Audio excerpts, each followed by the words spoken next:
Hello everyone. In today's 11th Commerce OC lecture, we are in chapter number 2 trade, and already we have completed with export procedure. Let's move on towards the ebook. Let us check what is ahead.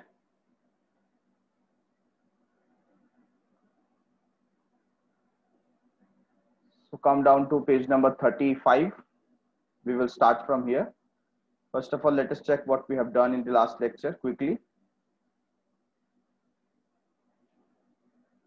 So we have started with this export trade. Trade is what? Sale of goods and services to foreign countries. इसमें हमने procedure देखा. It is divided into 4 parts. Preliminary stage जहां पर हम registration करते हैं और appointment करते हैं एजेंट का. प्री शिपमेंट स्टेज है जहां पर हम ऑर्डर रिसीव करते हैं और लेटर ऑफ क्रेडिट के लिए अप्लाई करते हैं. हमें लेटर ऑफ क्रेडिट मिल जाता है कहां से? इंपोर्टर के बैंक से. ठीक है. प्री शिपमेंट फाइनेंस के लिए हम अप्लाई करेंगे अपने बैंक के पास. फिर प्रोडक्शन होगा, पैकेजिंग होगा, ईसीजीसी का कवर लेंगे और फिर जीएसटी का फॉर्मेलिटीज जो भी है उसे कंप्लीट करने के बाद मरीन इंश्योरेंस हमें वहां पर लेना है और लास्ट में क्लियरिंग एंड फॉरवर्डिंग एजेंट उसे हम अपॉइंट करते हैं. ठीक है. फिर शिपमेंट स्टेज आता है. प्रोसेसिंग होगा, गुड्स का एग्जामिनेशन होगा, गुड्स को लोड किया जाएगा, हमें मिलेगा बिल ऑफ लेडिंग. ठीक है. और फिर लास्ट में post shipment stage, shipment advice ये सेंड किया जाएगा. हम पूरा लिस्ट शेयर करेंगे कि क्या क्या गुड्स हमने यहाँ से सेंड किया गया है. प्रेजेंटेशन ऑफ डॉक्यूमेंट प्रेजेंट किया जाएगा. रियलाइजेशन ऑफ इंसेंटिव, हम गवर्नमेंट से जो हमें इंसेंटिव मिलना चाहिए एक्सपोर्ट के बेसिस पे उसके लिए अप्लाई करेंगे और इंसेंटिव लेंगे. और लास्ट में फॉलो अप लेंगे इंपोर्टर से कि हमने जो गुड्स सेंड किया है is it as per his expectation, जैसा उसने डिमांड किया था वैसा गुड्स उसको मिला या नहीं मिला. ठीक है. तो आफ्टर सेल सर्विस के हिसाब से हम एक फॉलो अप ले लेंगे. तो ये पूरा प्रोसीजर हमने कंप्लीट किया इन दिस मैनर और फिर हम आगे बढ़े सिमिलर इंपोर्ट ट्रेड की तरफ. इंपोर्ट ट्रेड को भी हमने 4 स्टेजेस में डिवाइड किया. प्री शिपमेंट स्टेज जहां पर इंपोर्टर को भी क्या करना पड़ता है? Registration and negotiation. Pre import stage, import के पहले क्या करना पड़ेगा? उसको कोटा सर्टिफिकेट मतलब क्वांटिटी के लिए सर्टिफिकेट लेना पड़ेगा गवर्नमेंट से. फिर उसको जो फॉरेन एक्सचेंज पे करना है उसका क्लियरेंस लेना पड़ेगा. फॉर एग्जांपल उसको डॉलर में पे करना है तो उतना डॉलर उसको परचेस करना पड़ेगा, क्लियरेंस लेना पड़ेगा.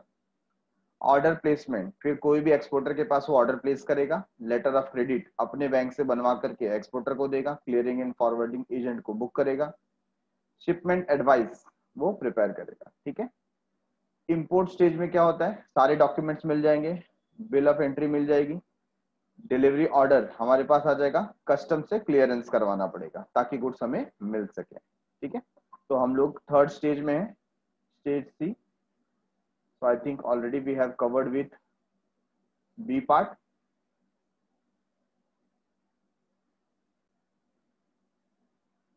Stage C, import stage. Which stage? Import stage. Receipt of document. सबसे पहले एक्सपोर्टर ने जो डॉक्यूमेंट प्रिपेयर किया है वो डॉक्यूमेंट हमारे पास आना चाहिए. उसमें कौन कौन से डॉक्यूमेंट है? उसमें डॉक्यूमेंट है बिल ऑफ लेडिंग, दूसरा है packing list, third one is commercial invoice, then fourth one is certificate of origin and last one is certificate of inspection. तो ये सारे जो डॉक्यूमेंट है वो किसने बनवाए थे? ये बनवाए थे एक्सपोर्टर ने, और वो एक्सपोर्टर ये सारे डॉक्यूमेंट हमें देगा. तो वो दे सकता है रिसीट के थ्रू या आज की तारीख में डायरेक्टली वो हमें क्या कर सकता है? मेल कर सकता है. ईमेल कर दिया तो हम यहाँ पर प्रिंट आउट ले लेंगे. ठीक है. The importer receives the document send bye the exporter through his bank. The document include, तो बैंक के थ्रू यहाँ पर इंपोर्टर के पास डॉक्यूमेंट आ जाता है. Bill of lading, bill of lading हमने देखा था कि ये जो बिल ऑफ लेडिंग है ये हम जो गुड्स लोड करवाते हैं उस समय ये इश्यू होता है. फिर पैकिंग लिस्ट, क्या क्या पैक करवाया गया है ना, उसका एक लिस्ट हमारे पास आ जाएगा. फिर कमर्शियल इनवॉइस, ये क्या हो जाता है? ये बिल होता है. उसने जो कोई भी गुड्स हमें भेजा है उसका एक प्रॉपर बिल बना करके सेंड किया कि उसका टोटल अमाउंट कितना है. क्वांटिटी के साथ में कितना अमाउंट है, कितना प्राइस है। देन सर्टिफिकेट ऑफ ओरिजिन, ये बताता है कि ये जो गुड्स आ रहा है वो ओरिजिनल कौन सी कंट्री में मैन्युफैक्चर हुआ है, सर्टिफिकेट ऑफ ओरिजिन, है ना। जैसे आपने देखा है कभी कभी एंटरपोर्ट होता है, एंटरपोर्ट मतलब एक कंट्री से परचेस करके दूसरे कंट्री को सेल किया जाता है। तो कहीं ऐसा तो नहीं है, फॉर एग्जाम्पल हम नहीं चाहते कि हमें गुड्स अफगानिस्तान से या पाकिस्तान से मिले, हम गुड्स कहां से परचेस कर रहे हैं, हम अमेरिका से गुड्स परचेस कर रहे हैं। तो ऐसा ना हो कि अमेरिका वाला अफगानिस्तान से गुड्स परचेस करता है और फिर हमें सेल करता है। तो हमको क्या चाहिए, हमको चाहिए सर्टिफिकेट ऑफ ओरिजिन। हम एक्सपोर्टर कंट्री को बोलेंगे भाई आप अपने जो प्रोडक्ट के ऊपर हमें लिख करके दीजिए कि ये गुड्स का ओरिजिन कहां से हुआ, या हमें एक सर्टिफिकेट दीजिए कि ये जो गुड्स है वो कौन से कंट्री से बना हुआ है। तो सर्टिफिकेट ऑफ ओरिजिन दिखाता है कि ये कहाँ मैन्युफैक्चर हुआ है, ठीक है। देन ई क्या है, सर्टिफिकेट ऑफ इंस्पेक्शन। तो जहां पर एक्सपोर्टर गुड्स लोड करने के टाइम पर वहां पर एक इंस्पेक्टर रहता है, ऑफिसर रहता है, वो चेकिंग करता है कि गुड्स की क्वालिटी क्या है, कौन से क्वांटिटी में वो जा रहा है, प्रॉपर है या नहीं है। तो वो इंस्पेक्शन का एक सर्टिफिकेट एक्सपोर्टर लेता है। तो ये सारे डॉक्यूमेंट, चाहे बिल ऑफ लेडिंग हो, पैकिंग लिस्ट हो, कमर्शियल इनवॉइस हो, सर्टिफिकेट ऑफ ओरिजिन हो या सर्टिफिकेट ऑफ इंस्पेक्शन हो, तो ये सारी चीजें एक्सपोर्टर अपने बैंक के थ्रू किसे भेजेगा, इंपोर्टर को भेजेगा, हमारे पास आएगा, ठीक है। नंबर 2 पे bill of entry. Clearing and forwarding agent prepare bill of entry which is required for custom clearance. क्या होता है कस्टम क्लियरेंस। अब क्या होता है कस्टम मतलब क्या हो जाता है यहाँ पर, let me give you an example. Custom clearance मतलब we are talking about custom authority, ठीक है। तो जो पोर्ट ट्रस्ट होता है, अभी हम यहां पर ऐसा एज्यूम करते हैं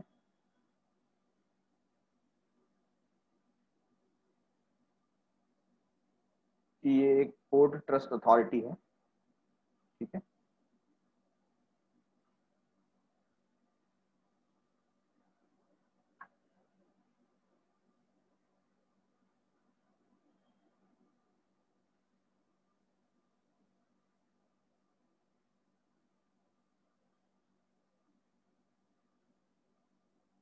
ओके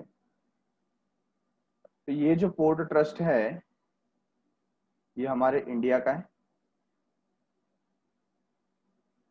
और हम लोग गुड्स ला रहे हैं कोरिया से। कहां से ला रहे हैं, कोरिया से, ठीक है। तो जो पर्टिकुलर शिप है, ठीक है, for example this is the ship,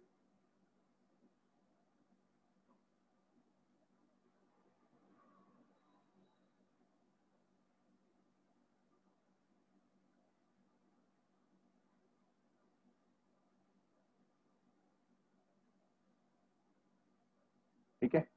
ये शिप है और इसमें क्या होता है, गुड्स लोड किए जाएंगे। तो ये गुड्स से भरा हुआ शिप क्या होने वाला है, ट्रांसपोर्ट होने वाला है, ठीक है। कहाँ पे, ये स्लोली एंड ग्रेजुअली जाएगा यहाँ के पोर्ट अथॉरिटी। अब यहाँ पर अनलोड होने के पहले इन्हें क्या मिलता है, इन्हें यहाँ पर मिलेगा कस्टम अथॉरिटी। कौन मिलेगा, custom authority,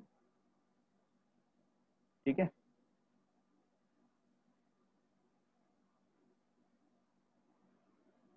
custom officers, custom authority मतलब कौन होंगे, कस्टम अथॉरिटी। ये क्या करते हैं, ये चेक करते हैं कि गुड्स प्रॉपर है या नहीं है, और एक यहाँ पर टैक्स वसूलते हैं। क्या वसूलते हैं, टैक्स। ये ऑफिसर क्या बोलेंगे, आपका गुड्स हमारे टेरिटरी में आ रहा है तो हमें क्या पे करना पड़ेगा, आपने हमें टैक्स पे करना पड़ेगा, ठीक है। तो जो इंपोर्टर है, जो हमारा इंपोर्टर है, वो इस कस्टम अथॉरिटी से वो क्लियर करवाएगा, मतलब सारी चीजें प्रॉपर है, हमने टैक्स पे किया है, और इसके लिए उसको किसको अपॉइंट करता है, वो अपॉइंट करता है क्लियरिंग एंड फॉरवर्डिंग एजेंट को। किसको अपॉइंट करेगा, क्लियरिंग एंड फॉरवर्डिंग एजेंट को। तो जो पर्टिकुलर शिप हमारा, अभी ये जो पर्टिकुलर शिप था वो ट्रैवल करके क्या हो रहा है, यहां से आ रहा है,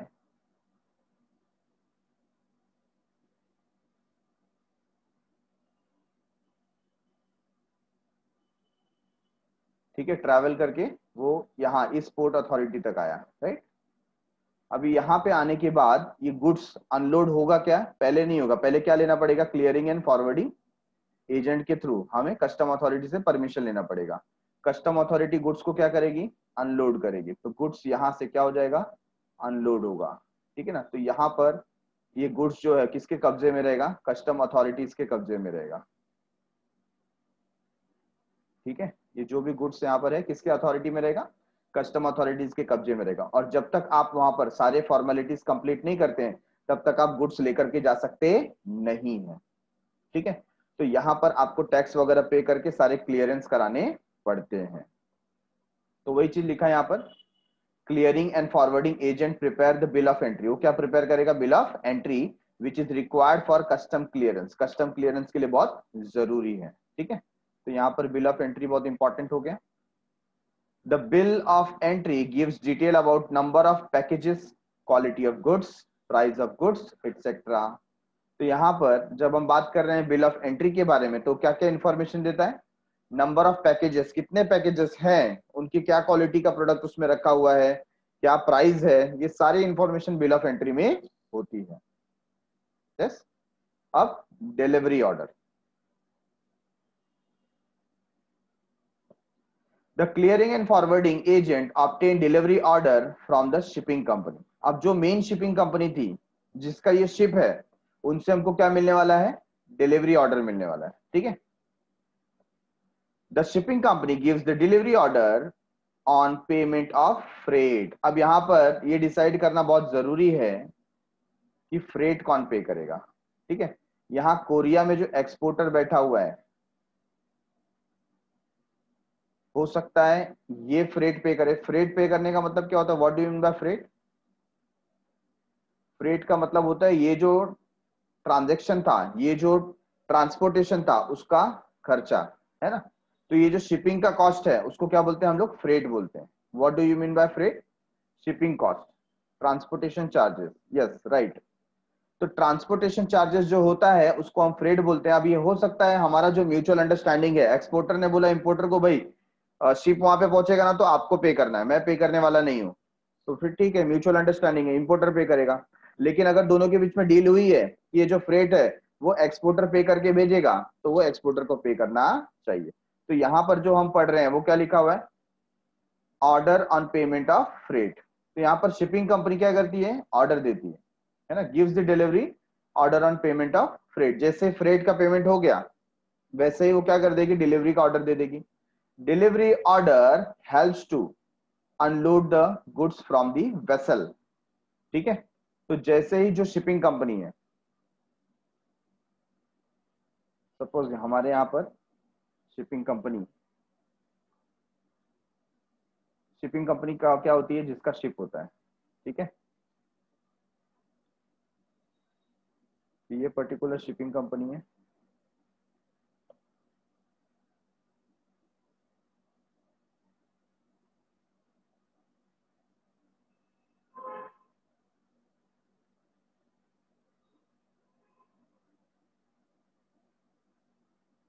शिपिंग कंपनी का मतलब क्या होता है?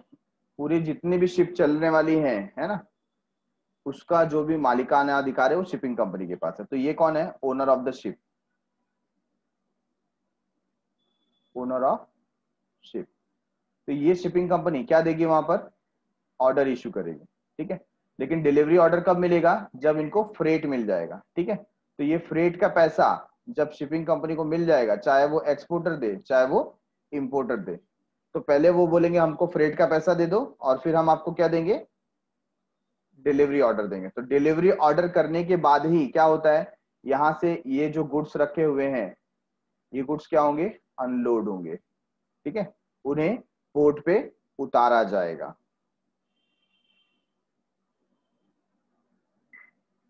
Next, custom clearance. अब क्या हो रहा है? Custom clearance. तो जो हमने ऊपर बात की थी कस्टम अथॉरिटी से रिलेटेड, ठीक है ना। देखिए जैसे CNF agent prepare bill of entry which is required for custom clearance. तो यहाँ पर जो हमने बिल ऑफ एंट्री प्रिपेयर किया था वो अभी काम आएगा हमें कस्टम क्लियरेंस में। The purpose of custom clearance is to get the document certified from the custom authority. हमारे पास जो डॉक्यूमेंट है उसको सर्टिफाई करा करके लिया जाएगा, कहां से? कस्टम अथॉरिटी से, कस्टम ऑफिसर से। The document include bill of lading, bill of entry and packaging list. तो ऊपर देखो यहाँ पर bill of lading, packaging list है ना, और यहाँ पर बिल ऑफ एंट्री। तो ये जो भी डॉक्यूमेंट है ये उनसे क्या करा के लिया जाएगा? सर्टिफाई करा के लिया जाएगा कि सब कुछ क्लियर है, प्रॉपर है, ये गुड्स हमारा है, तो इसे अनलोड करके हमें देने का मंजूरी दीजिए। ओके, तो कस्टम क्लियरेंस हो जाएगा तो गुड्स बाद में अनलोड हो जाएगा। पोस्ट इंपोर्ट स्टेज, खरीदने के बाद हमने इंपोर्ट करा लिया, उसके बाद क्या है? Port trust due. हमने जो यहां पर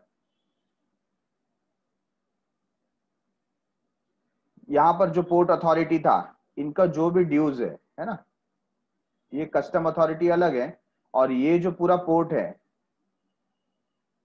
ये जो पूरा पोर्ट है, इसका भी क्या देना पड़ता है हमको? रेंट वगैरह, ड्यूज वगैरह देना पड़ता है। क्यों? गुड्स यहां पर आकर के रखा हुआ है, ठीक है ना।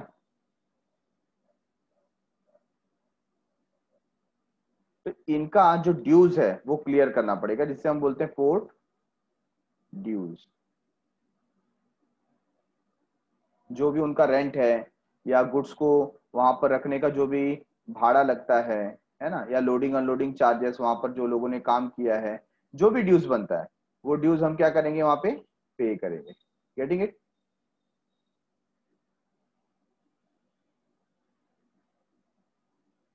Next, custom duty. Custom duty, the CNF agent has to make payment of custom authorities in respect of importing goods। हमको वहां पर टैक्स पे करना पड़ता है, तो टैक्स किसको बोलते हैं? ड्यूटी को। तो ये जो ड्यूटी है हम किसको देंगे? कस्टम अथॉरिटीज को देंगे। इंश्योरेंस प्रीमियम, क्या भरना पड़ेगा? इंश्योरेंस का premium. The importer has to make payment under FOB। FOB क्या होता है? Free on board contract. Free on board contract, ये क्या होता है? FOB। अब इस बात को ध्यान से समझे कि हमने देखा था यहां पर एक्सपोर्टर और जो है इंपोर्टर, दोनों के बीच में क्या होता है? एक म्यूचुअल अंडरस्टैंडिंग होता है, ठीक है। फॉर एग्जांपल मैं सेलर हूं, मतलब मैं कौन हूं? एक्सपोर्टर हूं। अभी एक्सपोर्टर ने वादा किया था कि मेरा जहां तक भी खर्चा है ना, मैं मेरे फैक्ट्री से यहां से गुड्स को क्या करूंगा? पोर्ट तक फ्री में भेजूंगा, ठीक है, पोर्ट अथॉरिटी तक फ्री में भेजूंगा। इसको बोलते हैं फ्री ऑन बोर्ड। क्या बोलते हैं? Free on board, FOB। और इसके आगे लेकर के जाने का खर्चा वो किसको करना पड़ेगा? इंपोर्टर को करना पड़ेगा। तो यहां पर आप फ्रेट की बात कर लो, इंश्योरेंस की बात कर लो, ट्रांसपोर्टेशन की बात कर लो, कस्टम ड्यू पे करने की बात कर लो, वो सब खर्चा कौन करेगा? इंपोर्टर करेगा। ऐसा जो कॉन्ट्रैक्ट हुआ उसको बोलते हैं फ्री ऑन बोर्ड। बोर्ड तक मैं आपको सब फ्री में करके दूंगा, मतलब यहां तक मेरा जो भी खर्चा है वो कहां तक है? इस एरिया तक है, इसके आगे मैं जाऊंगा नहीं, ठीक है। इसके आगे का जो भी खर्चा है वो आपको पे करना है, इसको क्या बोल देंगे? Free on board. So importer has to make payment under free on board. तो ये आगे का पेमेंट कौन करेगा? इंपोर्टर करेगा। Payment of freight, the importer has to make payment of freight under shipping contract. तो जो भी शिपिंग कॉन्ट्रैक्ट हुआ है उसके अंडर में वो फ्रेट का पेमेंट करेगा, जो भी भाड़ा उसको पे करना है वो पे करेगा। Exporters payment, the importer has to make payment to the exporter as per the terms of contract। the exporter draws the bill of exchange for the payment। तो कई बार इसके अंदर जो ट्रांजेक्शन होता है वो क्रेडिट बेसिस पे होता है। किस पे होता है? क्रेडिट बेसिस पे। अब हमें पता है कि हमें सारा का सारा जो गुड्स था वो मिल गया है ना, गुड्स हमारे पास यहाँ पर सबका सब आ गया है। अभी गुड्स आ गया है तो ये जो इंपोर्टर है वो इंपोर्टर क्या करेगा? He will make the payment. यहां से पेमेंट किसको जाना चाहिए? एक्सपोर्टर को जाना चाहिए। इंपोर्टर एक्सपोर्टर को क्या करेगा? पेमेंट करेगा। तो ये पेमेंट कौन से रूप में हो सकता है? ये बिल ऑफ एक्सचेंज के रूप में हो सकता है। मतलब यहाँ पर एक्सपोर्टर एक बिल देगा साइन करने के लिए, एक्सपोर्टर उसको साइन कर देगा, तो हो सकता है क्रेडिट बेसिस पे हो, पैसा 2 महीने 3 महीने के बाद जाए, या बैंक के थ्रू इमीडिएट पेमेंट भी हो सकता है, depend upon the mutual understanding. But ज्यादातर किससे होता है? बिल्स ऑफ एक्सचेंज के थ्रू होता है। ये बिल क्या होता है? बिल एक क्रेडिट टाइप का इंस्ट्रूमेंट है जहां पर आपको एक थोड़ा टाइम मिल जाता है। अगर आपने वो बिल पे साइन कर दिया दैट मीन्स आप यहाँ पर एक प्रॉमिस कर रहे हैं कि पैसा आप 90 डेज के बाद या after a month, after 2 months कब पैसा देने वाले हैं उसका एक रिकॉर्ड होता है। तो वो एक सर्टिफिकेट के तौर पर, एक रिसीट के तौर पर एक्सपोर्टर के पास रहता है, और एक्सपोर्टर के पास एक लीगल राइट होता है आपसे पैसा मांगने का। Getting it? Follow up, the importer needs to take follow up in respect of the import of goods. If there is any discrepancies, importer should inform to the exporter. अगर उसके expectation के हिसाब से गुड्स नहीं है या goods में कुछ प्रॉब्लम है तो इंपोर्टर ने तुरंत किसको बताना चाहिए? एक्सपोर्टर को बताना चाहिए। तो लास्ट में उसको भी फॉलो अप रखना है। Getting it? तो ये आपने जो देखा ये क्या है, पूरा प्रोसीजर कैसे वर्कआउट हुआ। इंपोर्ट प्रोसीजर पार्ट डी हमने फिनिश किया।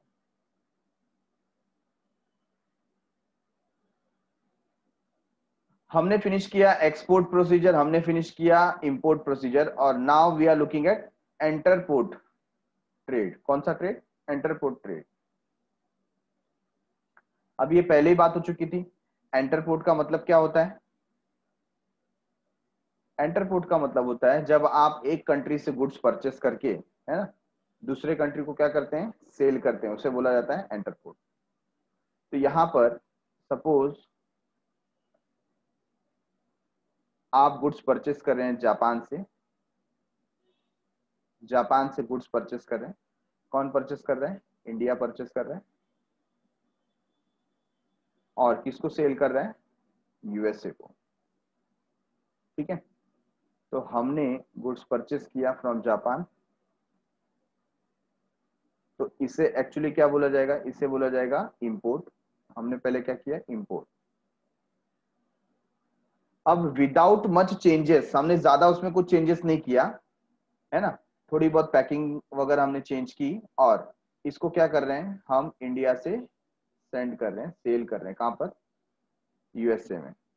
तो हमने तुरंत क्या कर दिया? एक्सपोर्ट। ज्यादा कुछ चेंजेस नहीं किया, मॉडिफिकेशन नहीं किया, पैकिंग वगैरह चेंज करके और फिर उसको क्या कर दिया? सेंड कर दिया। तो ये जो पूरा प्रोसीजर है purchase and sale both, import करके एक्सपोर्ट करने का, उसे हम क्या बोलते हैं? एंटरपोर्ट। ठीक है, what we called it as एंटरपोर्ट।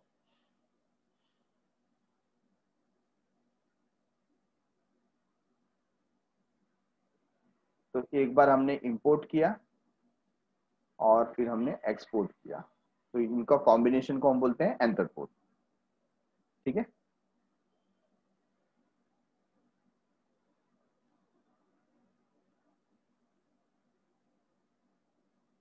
the term entreport historically referred to a seaport or warehouse where goods would be imported for storage or processed before re-export। मतलब क्या होता था? यहां पर हम गुड्स को अपनी फैक्ट्री में नहीं लेकर के जा रहे हैं। ठीक है ना, अभी इंडिया में जो पोर्ट अथॉरिटी है, ठीक है, अभी सपोज मैन्युफैक्चरर का जो फैक्ट्री है, मैन्युफैक्चरर का जो फैक्ट्री है वो यहां पर कहीं पर है।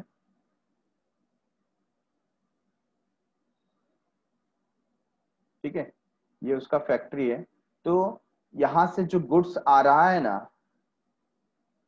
वो फैक्ट्री लेकर के नहीं जा रहा है, ये फैक्ट्री पे जाता ही नहीं गुड्स। कहां पे जाएगा?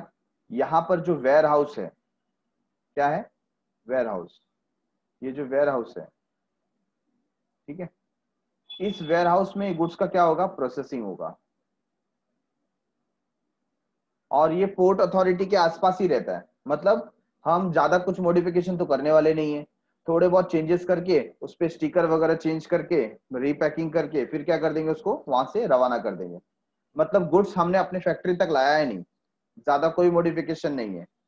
ठीक है, तो इसे क्या बोला जाता है? एंटरपोर्ट बोला जाता है। तो इसके लिए ये सी पोर्ट या वेयर हाउस यहाँ पर बहुत इंपॉर्टेंट हो जाता है। Where goods would be imported for storage, हम स्टोरेज के लिए करते हैं ताकि उसे क्या किया जाए, री एक्सपोर्ट किया जा सके, that is known as entrepot.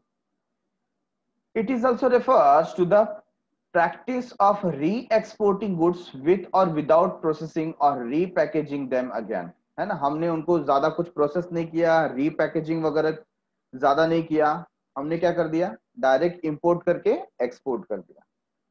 It is mainly used to refer to duty free port with the high volume of re-export trade।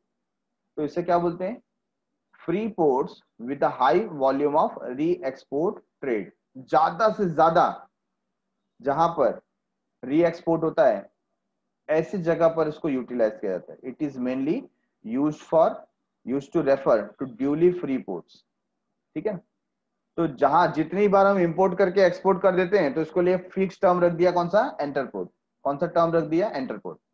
Eight entrepot goods do not face any import and export duty upon shipment from the port। तो देखो ये कितनी अच्छी बात है कि जब आप एंटरपोर्ट करते हो ना, तो अभी क्या हो जाता है, आप नॉर्मल इंपोर्ट एक्सपोर्ट करोगे, आपने एक बार इंपोर्ट किया और बाद में उसको प्रोसेसिंग किया और 2-3 महीने के बाद उसको एक्सपोर्ट कर रहे हो, तो यहां पर क्या हो जाएगा, आपको इंपोर्ट ड्यूटी भी पे करना पड़ता है, एक्सपोर्ट ड्यूटी भी पे करना पड़ता है।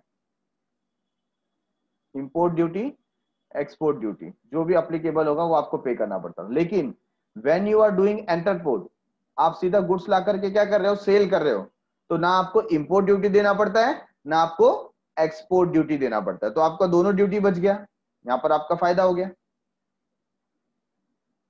तो यहां पर देखो, यहां पर ऐसे ही लिखा हुआ है, एग्जाम्पल में दिया है साउथ अफ्रीका से हमने क्या किया, इंपोर्ट किया, और जापान को हमने क्या किया, एक्सपोर्ट किया, ठीक है। तो ये छोटा सा कंसेप्ट था यहाँ पर।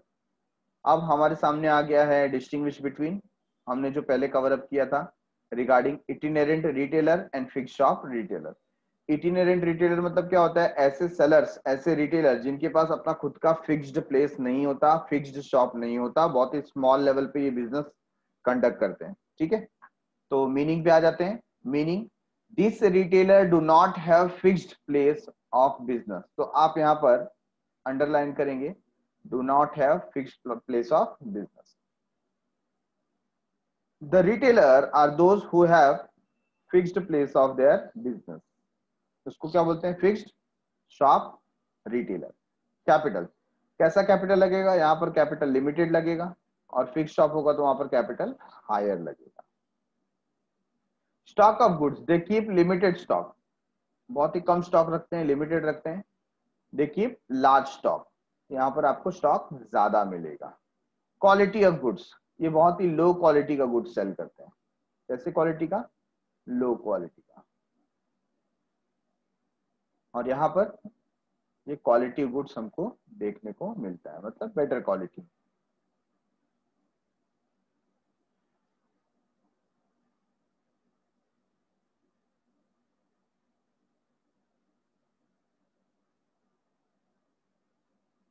Variety of goods, they do not offer variety of goods, मतलब वैरायटी रहती भी तो बहुत कम रहती है, ठीक है। इनके पास इतनी वैरायटीज अवेलेबल नहीं होती, बट यहाँ पर आपको ज्यादा वैरायटी मिलने को चांस, तो दे ऑफर वैरायटी। प्राइस, प्राइस कैसा रहता है, लो होता है प्राइस। 18 और फिक्स्ड शॉप में जाओगे तो प्राइस कैसा रहता है, price is high.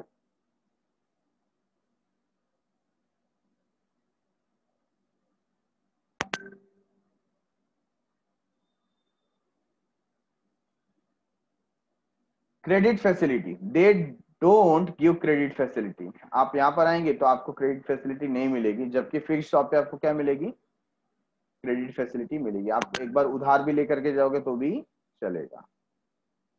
Choice of goods, customer have limited choice, तो वैरायटी नहीं है तो चॉइस कहां से आएगा, है ना।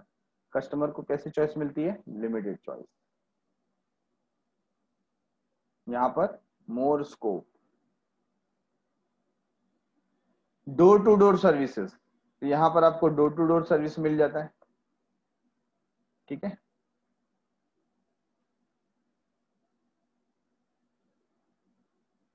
यहाँ पर डोर टू डोर सर्विस नहीं मिलता। After sale service, do not provide after sale service, मतलब आपको आफ्टर सेल सर्विस नहीं मिलेगी। They provide after sale service on selected goods, यहाँ पर आपको आफ्टर सेल सर्विस मिलती है, या आप प्रोवाइड करेंगे जब आप फिक्स शॉप ओपन करेंगे।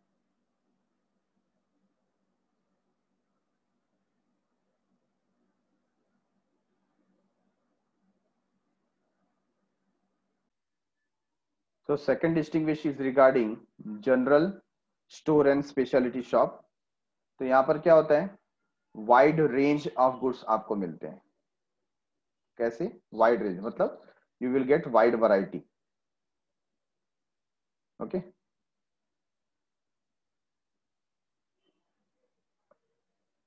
और यहाँ स्पेशलिटी शॉप में क्या मिलता है आपको, स्पेशलाइज्ड प्रोडक्ट।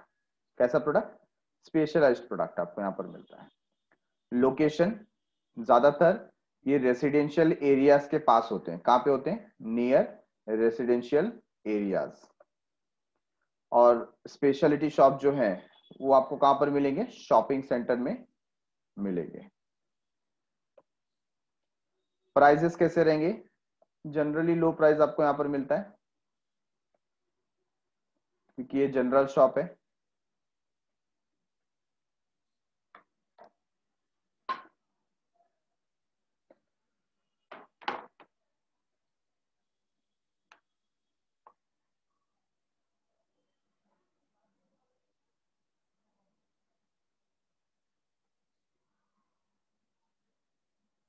और यहां पर कैसा प्राइस मिलेगा आपको, high price. Okay, type of goods, यहाँ पर आपको डेली रिक्वायर्ड वाले जो गुड्स हैं, day to day required goods है ना, वो आपको मिल जाते हैं क्योंकि जनरल शॉप है। और स्पेशलिटी शॉप में only specialised goods, just like toys का शॉप है या गिफ्ट शॉप है ना। They do not spend on advertisement, इनका कोई खर्चा होता नहीं है एडवर्टीजमेंट के ऊपर, जबकि जो स्पेशलिटी शॉप है वो ज्यादा खर्चा करते हैं, है ना, spend more on advertisement. Variety of product, very less variety, इनका रेंज ज्यादा है, वैरायटी कम है। ठीक है, मतलब बहुत सारे प्रोडक्ट रखेंगे बट उस प्रोडक्ट के अंदर, जैसे उन्होंने सोप रखा है, ऑयल रखा है, लेकिन सोप के अंदर बोलेंगे भाई वैरायटी दिखाओ, तो उनके पास 4 से 5 वैरायटी रहेगा, है ना। बोलेंगे आपके पास टॉयज है क्या, बोलेंगे हाँ टॉयज तो है लेकिन 3-4 ही टॉयज हैं। लेकिन टॉयज शॉप में जाओगे तो आपको n नंबर ऑफ टॉयज मिलेंगे, वहां पे वैरायटीज मिलेगी, more variety of product.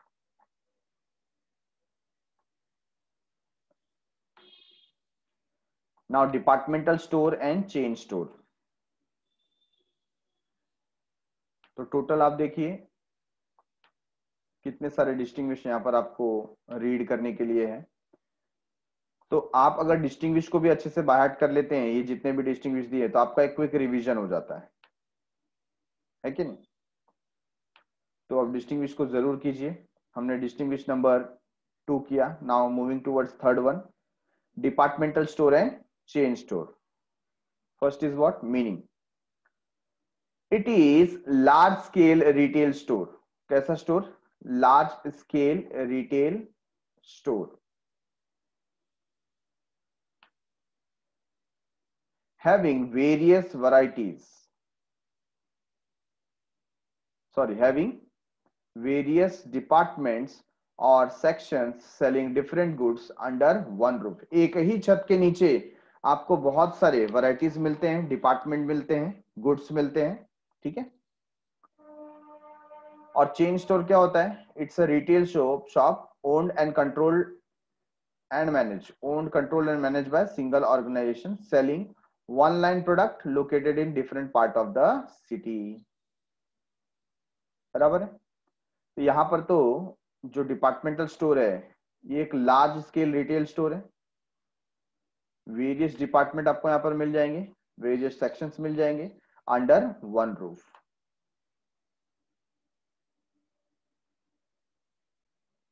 Variety of goods, deals with variety of goods in large scale, है ना, तो आप इसको भी क्या बोल सकते हैं, वाइड वैरायटी।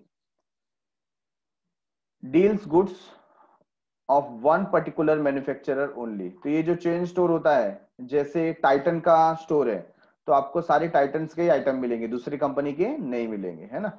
एलजी के स्टोर में आप गए, चेन स्टोर में, तो वहां पर सारे प्रोडक्ट आपको एलजी के मिलेंगे, जबकि डिपार्टमेंटल स्टोर में आपको सब कंपनी का मिलेगा। Location, situated at the central location in the city, तो ये सेंट्रल लोकेशन में सिचुएटेड रहता है। It is situated in different parts of the city and the country, तो ऑल ओवर नेशन ये क्या हो सकता है, स्प्रेड हो सकता है, और आउटसाइड नेशन भी, जैसे मैकडॉनल्ड्स है, मैकडॉनल्ड्स के बाद मैंने आपको एग्जांपल दिया था कैफे कॉफी डे, है ना, तो ये ऐसे कुछ चेन स्टोर है जो ऑल ओवर नेशन या इंटरनेशनल लेवल पे भी वर्क करते हैं। कैपिटल, यहाँ पर कैसा कैपिटल चाहिए, लार्ज कैपिटल फॉर इन्वेस्टमेंट। ऐसे तो चेन स्टोर को भी लार्ज कैपिटल चाहिए, but as compare to departmental store very less, है ना, कंपेरेटिवली लेस। कैसा less, comparatively less capital as compare to departmental store. Price, price departmental store में high charge किया जाता है। सारे प्रोडक्ट जो आप देखोगे सब ब्रांडेड प्रोडक्ट रहेंगे, हाई क्वालिटी के रहेंगे, और प्राइस भी कैसा रहेगा, हाई रहेगा। बट आप चेन स्टोर में जाओगे तो कंपेरेटिवली लेस प्राइस आपको वहां पर देखने को मिलता है। Operating cost is very high, यहाँ पर ऑपरेटिंग कॉस्ट बहुत ज्यादा है। ऑपरेटिंग कॉस्ट मतलब वो पूरा बिजनेस को चलाने के लिए, है ना, आपको पूरा डिपार्टमेंट का सेंट्रलाइज इसी करना पड़ता है, क्लीनिंग मेंटेनेंस बहुत ज्यादा खर्च आता है। जबकि चेन स्टोर में क्या होता है, ऑपरेटिंग कॉस्ट लो होता है, तो इट इज वेरी हाई, और चेन स्टोर में क्या है, वेरी लो। ठीक है, तो done with distinguish number 3, moving towards fourth one.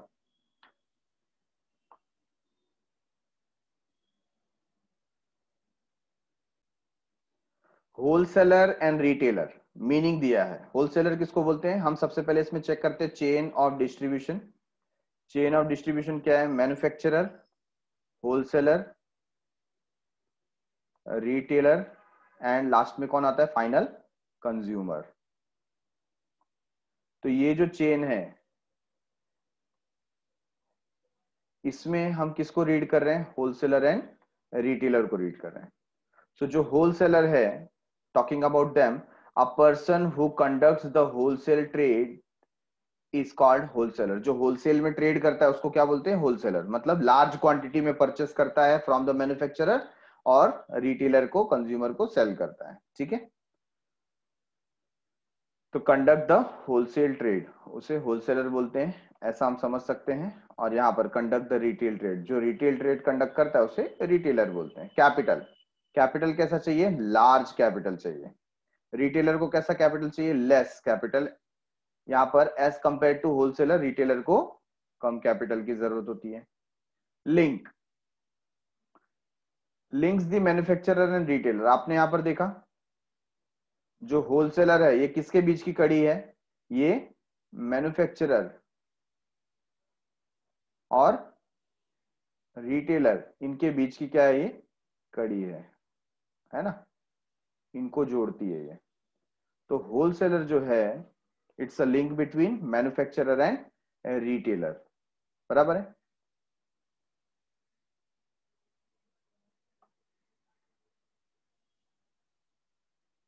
और जो रिटेलर है वो किसको कनेक्ट करता है, रिटेलर कनेक्ट करता है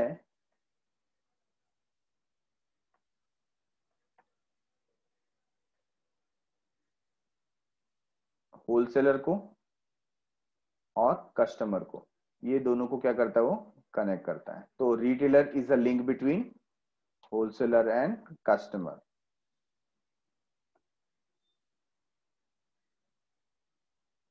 लोकेशन, कैसा लोकेशन होता है, located in central market of the city, city के सेंट्रल मार्केट में हो सकता है। ज्यादातर देखो जो मुंबई सिटी में एपीएमसी मार्केट है, वहां पर सब होलसेलर का बिजनेस होता है। या आप देखें जो मस्जिद बंदर है स्टेशन, वहां पर आप जाएंगे तो आपको क्राफ्ट मार्केट जो मिलता है वो पूरा होलसेल मार्केट है, right. Located in various local market. कहाँ रहता है ये? लोकल मार्केट में। प्रॉफिट मार्जिन, इसका प्रॉफिट मार्जिन बहुत ही कम होता है, बट बहुत लार्ज क्वांटिटी में क्या करता है, गुड्स को सेल करता है, इसके लिए प्रॉफिट अच्छा कमा लेता है, बट मार्जिन की बात कर रहे हैं, हर प्रोडक्ट के पीछे उसको कम पैसा मिलता है, ठीक है, जबकि जो रिटेलर रहता है उसको ज्यादा मार्जिन आता है। Sells goods at lower price, बहुत ही कम प्राइस में क्या करता है, गुड्स को सेल करता है, और रिटेलर जो है हाई प्राइस पे गुड्स को क्या करता है, सेल करता है।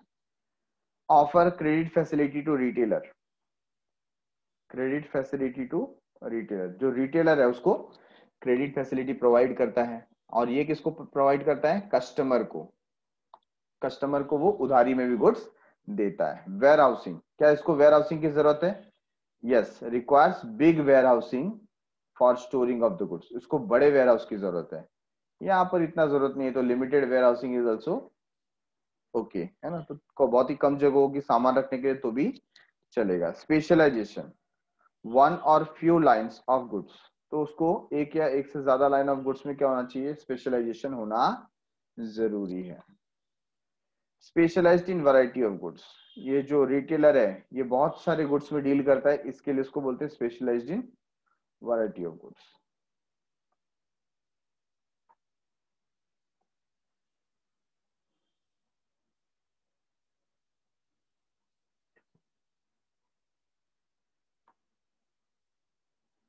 Finance require large financial resources, कैसा लार्ज, इसको बहुत ज्यादा पैसों की जरूरत होती है, एंड हियर लिमिटेड, कम पैसे की जरूरत होती है एज कंपेयर टू होलसेल।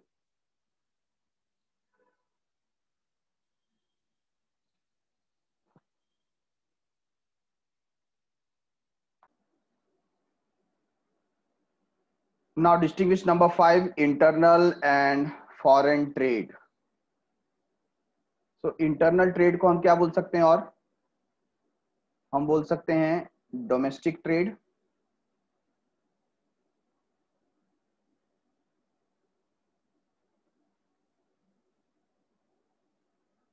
और फॉरेन ट्रेड को क्या बोल सकते हैं हम लोग, international trade.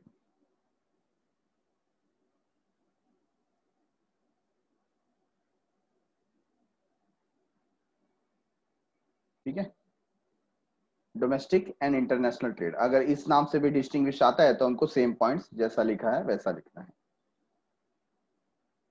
So what they have mentioned, geographic scope, यहाँ पर जब आप एग्जाम में लिखते हैं तो आपको ये पॉइंट वाइज, जैसा यहाँ पर फॉर्मेट बनाया है ना, सेम फॉर्मेट आपको एग्जाम में प्रिपेयर करना है, जिसमें serial number, point, internal trade, foreign trade, ऐसे कॉलम्स होने चाहिए, और फिर पॉइंट्स में आपको ये सारे लिखने कंपलसरी है। अगर आप ये पॉइंट्स मेंशन नहीं करते हैं और डायरेक्टली आपने ये सारे पॉइंट्स लिख दिए, ठीक है ना, without mentioning the points, headings, तो फिर क्या होगा, आपके हाफ मार्क तो ऐसे ही डिडक्ट हो जाएंगे। सपोज ये पर्टिकुलर जो डिस्टिंग्विश 4 मार्क्स का आएगा तो आपको 2 मार्क्स में से ही दिया जाएगा, गेटिंग इट, तो आपको ये हेडिंग लिखना बहुत जरूरी है।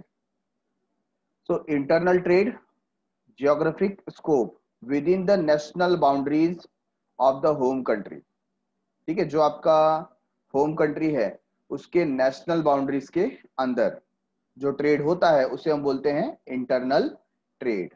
और यहां पर क्या होगा, varies from national boundaries of two countries to the entire globe, दो या दो से ज्यादा कंट्री कि जो इंटरनेशनल लेवल का जो ट्रांजैक्शन होता है या नेशनल बाउंड्रीज के बाहर का जो ट्रांजैक्शन होता है उसे हम क्या बोलते हैं, foreign trade. Operating style, production, marketing and investment limited to home country, इसका जो भी प्रोसेस होता है वो होम कंट्री से बाहर का नहीं होता, लिमिटेड मतलब उसके अंदर का ही ये सारे प्रोसेसिंग होते हैं। प्रोडक्शन की बात करो, मार्केटिंग की बात करो या इन्वेस्टमेंट की बात करो, ठीक है। और जबकि फॉरेन ट्रेड में क्या होता है, spread to the entire globe, all over the world इनका स्कोप होता है, ठीक है। टैरिफ, टैरिफ का मतलब क्या होता है, टैक्सेशन पॉलिसी। तो यहाँ पर हम देख रहे हैं tariff rates of various countries do not affect the international trade, sorry internal trade. तो यहाँ पर आपको जो टैक्सेशन पॉलिसी दूसरे कंट्रीज की होती है आपको अफेक्ट करेंगी नहीं, क्यों, आपको तो सिर्फ आपके कंट्री का जो टैक्स है वही पे करना है, because you are doing domestic trade. लेकिन जब आप इंटरनेशनल ट्रेड में आते हो तो दूसरे कंट्री जो आपके ऊपर टैक्स इंप्लीमेंट करेंगे वो आपको पे करना पड़ेगा। ठीक है, तो various countries affect the foreign trade, तो tariff rates of the various countries affect the foreign trade. Foreign exchange rate, यहां पर क्या बता दिया, फ्लक्चुएशन।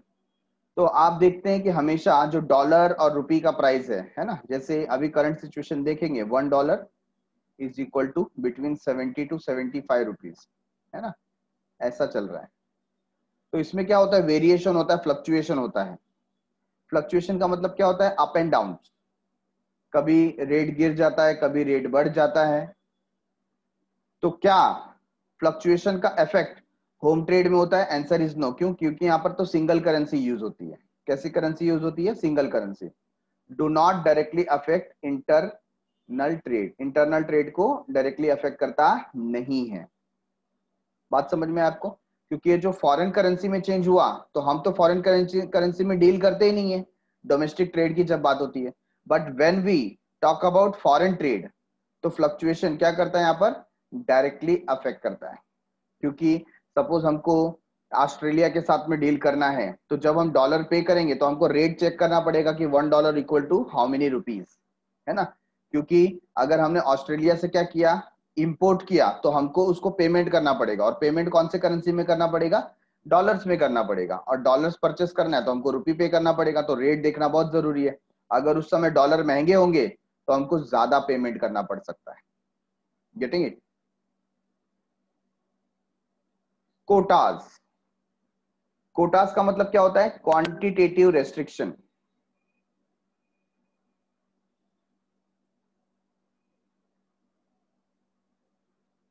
क्वांटिटेटिव रेस्ट्रिक्शन,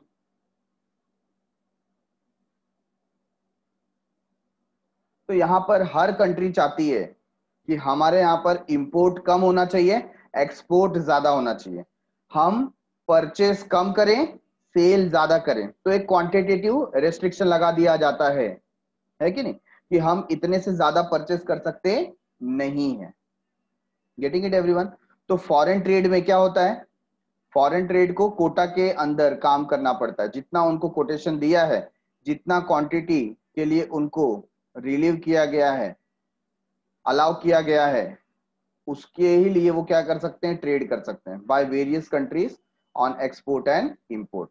बट जब हम बात करते हैं होम ट्रेड की, तो वहां पर कोई कोटा इंपोज होता नहीं है। Quota imposed on export and import by various country do not directly affect the internal trade, internal trade को डायरेक्टली अफेक्ट करता नहीं है। Yes, next is culture. Culture, यहां पर क्या होता है, domestic culture of the country affects on product design. Product का डिजाइन क्या होगा, कौन सी क्वालिटी का होगा, तो उसके ऊपर डोमेस्टिक कल्चर बहुत अफेक्ट करता है।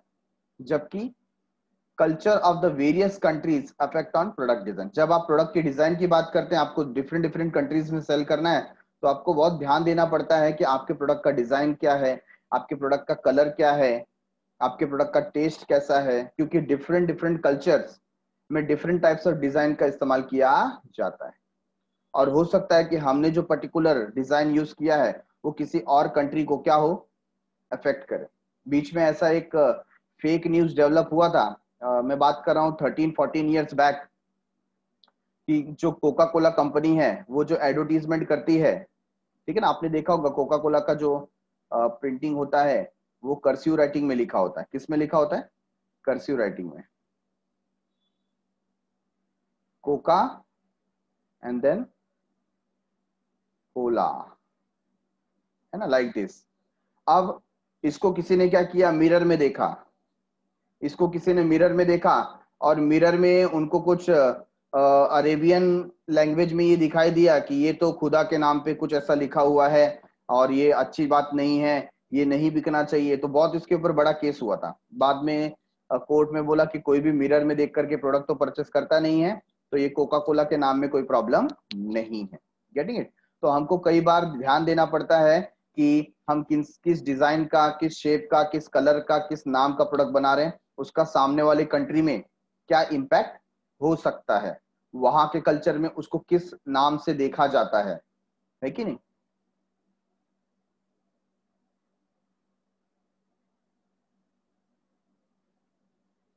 So now we have completed with this particular chapter. Let us move on towards the question answer session.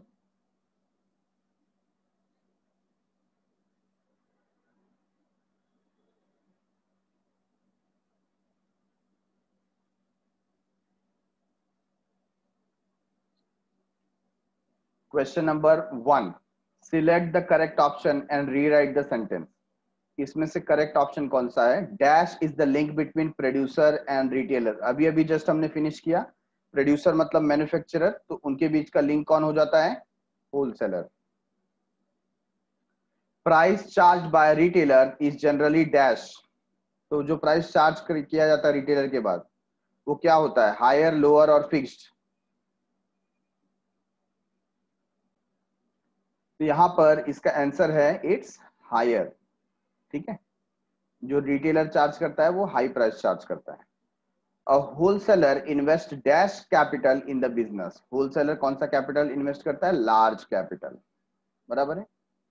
Retailer is the dash link in the chain of distribution. तो इसे क्या बोलेंगे? Last link, अंतिम कड़ी है। Retailer क्या है? अंतिम कड़ी है। Retailer supply information to dash through wholesaler. Retailer supply information to dash through wholesaler. Wholesaler के थ्रू रिटेलर इंफॉर्मेशन सप्लाई करता है। किसको सप्लाई करता है? कस्टमर्स को, मैन्युफैक्चरर को और गवर्नमेंट को। किसको करता है? वो है मैन्युफैक्चरर्स। ठीक है, तो मैन्युफैक्चरर को इंफॉर्मेशन जो पहुंचाना होता है रिटेलर होलसेलर के थ्रू उसको पहुंचाता है। Number 6, major items dash are, sorry, major items dash are chemicals, crude oils and petroleum product, edible oil, electronic goods, gold and silver, pearls and precious stone, exported by India, not exported by India, imported by India. अब आप इसमें देखेंगे chemical, crude oil. Crude oil मतलब कच्चा तेल। हमारे देश में तो हमेशा कच्चे तेल की प्रॉब्लम होती है। हम क्या करते हैं? क्रूड ऑयल, पेट्रोलियम प्रोडक्ट, ये तो क्या करते हैं? हम इंपोर्ट करते हैं। अभी अभी न्यूज में आया था रिगार्डिंग एडिबल ऑयल्स, है ना, जो पाम ऑयल्स वगैरह होता है वो हम क्या करते हैं? इंपोर्ट करते हैं। तो ये क्या लिखा जाएगा? Imported by India is the correct answer, C. ठीक है ना। For custom clearance the dash is prepared by the exporter. Exporter क्या प्रिपेयर करता है कस्टम क्लियरेंस के लिए? Carting order, letter of credit, shipping bill.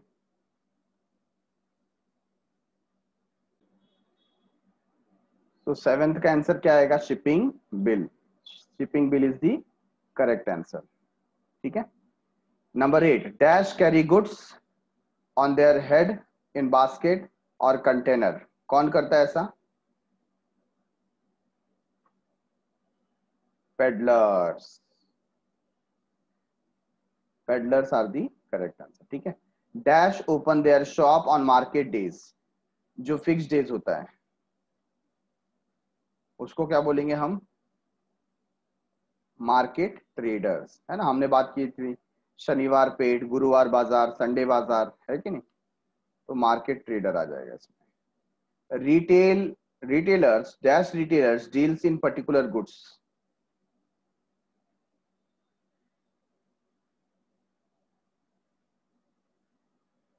Particular goods की जब बात आती है तो उसमें कौन आ जाएगा? Speciality shop retailer. Then we have dash is known as self service store. Self service store, departmental store, supermarket और मल्टीपल स्टोर। क्या आ जाएगा? सुपरमार्केट।